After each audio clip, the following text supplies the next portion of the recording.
नौजवानों का होगा जो संवैधानिक और नियम है उसके अनुरूप उनके साथ हम लोग हैं।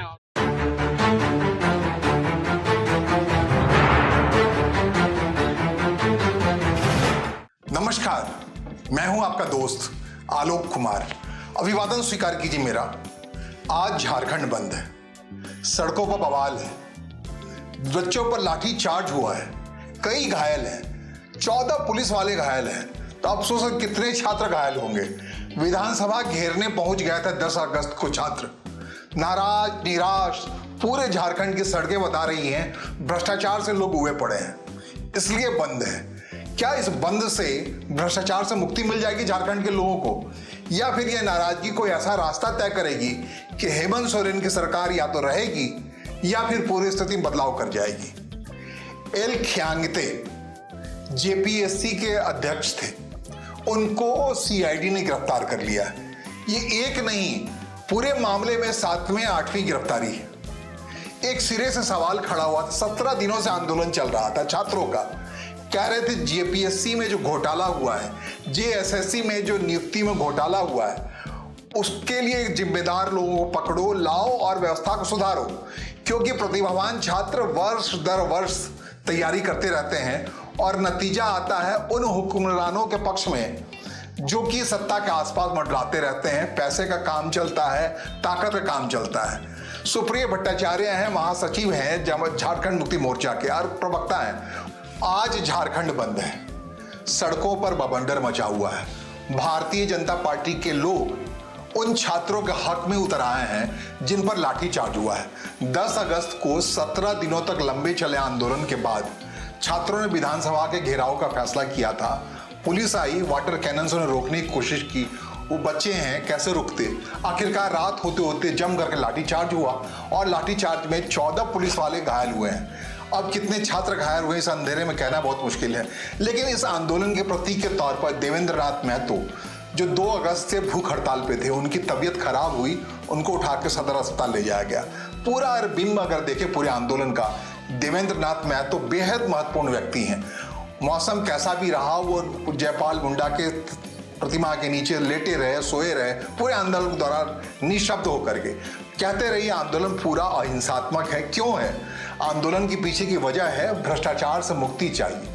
झारखंड के लोगों को चाहिए ही चाहिए, लेकिन उन छात्रों को चाहिए जो Jharkhand public service commission JPSC या जेएसएससी की परीक्षाओं में लगातार जो भ्रष्टाचार हो रहा है, जो अनियमितताएं हो रही हैं, पेपर लीक हो रहा है, रसूख वाले लोगों की नियुक्ति हो रही है, उसका सिलेक्शन हो जा रहा है, जो प्रतिभावान छात्र हैं उनका हक छीना जा रहा है। साल दर साल वो तैयारी करते हैं। अपने हिसाब से नंबर 1 प्रतियोगिता है झारखंड की, झारखंड लोक सेवा आयोग है। उस आयोग में लगातार गड़बड़ियां होती रही हैं और उन गड़बड़ियों का नतीजा है कि अब सरकार ने सीआईडी की रिपोर्ट के आधार पर जेपीएससी के जो चेयरमैन थे एल खियांगते, उनको गिरफ्तार कर लिया।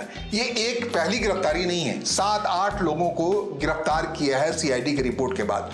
राज्य सरकार, हेमंत सोरेन सरकार कह रही है वो छात्रों की मांग के प्रति संवेदनशील है, इसलिए गिरफ्तारियां हो रही हैं। एक एक जो कुछ इस अनियमितता में शामिल थे जो लोग, उन सबको पकड़ा जा रहा है, गिरफ्तार किया है। ये 14वीं जेपीएससी के परीक्षा में घोटाले का मामला है, जिसके आधार पर वहां इसके चेयरमैन से इस्तीफा लिया गया, उनको गिरफ्तार किया। इन लोगों को पूरी अनियमितता के बारे में मुख्यमंत्री का कहना है, हेमंत सोरेन सरकार का कहना है कि सीआईडी सही तरीके से काम कर रही है, इसलिए गिरफ्तारियां हो रही। लेकिन जो जमीन पर भ्रष्टाचार का आलम है, ये पहले एक दिन का मामला नहीं है। 2000 से जब से झारखंड बना है, 26 साल से लगातार जेपीएससी में कहीं ना कोई नियुक्ति को लेकर के, सिलेक्शन के तरीके को लेकर के सवाल उठते रहे हैं। और जो प्रशासनिक सेवा के अधिकारी हैं राज्य स्तर के, उन सब की नियुक्ति पर गंभीर सवाल उठता रहा है। उसको लेकर लोग मानते हैं जब भ्रष्टाचार के बारे में स्थापित सिर्फ जेपीएससी के अधिकारियों की बात क्यों करें, जो यूपीएससी से चुन कर आए हैं, झारखंड में नियुक्त हैं। पूजा सिंघल का नाम लीजिए, छवि रंजन का नाम लीजिए, एक से एक लोग हैं। भ्रष्टाचार के मामले में इनके संलिप्तता के बारे में सीबीआई ईडी रेड के मामले में बहुत कुछ खुल चुका है। मतलब पूरी तरीके से आप कह सकते हैं कि भांग घुला पड़ा है झारखंड के प्रशासनिक सेवा की व्यवस्था में।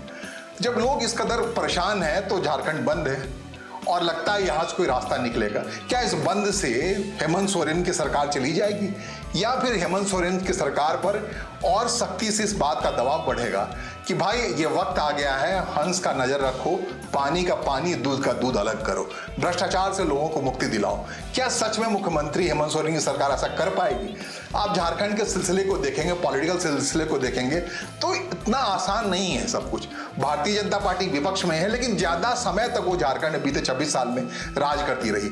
उसके दरमियान, उसके कार्यकाल के दौरान भी भ्रष्टाचार के लगातार सवाल खड़े होते रहे। प्रशासनिक सेवा के अधिकारी भ्रष्टाचार में संलिप्त रहे हैं। कोयला घोटाला हो, झारखंड का नाम लेते ही भ्रष्टाचार का वो तस्वीर उभरता है कि वहां निर्दलीय के नेतृत्व में सरकार चलती है। मधु गेवड़ा को दोषी ठहराया जाता है कोयला घोटाले में, उनको सजा होती है, जेल होता है, सब कुछ होता है। तो आप समझ सकते हैं भ्रष्टाचार का क्या आलम है। प्रशासनिक सेवा के अधिकारी हो या फिर राजनेता हो, सब के सब डूबे पड़े हैं। तो उसमें कोई मॉरल ग्राउंड पर कौन आ सकता है, खड़ा हो सकता है कि भाई हम बंद कर रहे हैं, हमें मौका दो, हम ठीक कर लेंगे।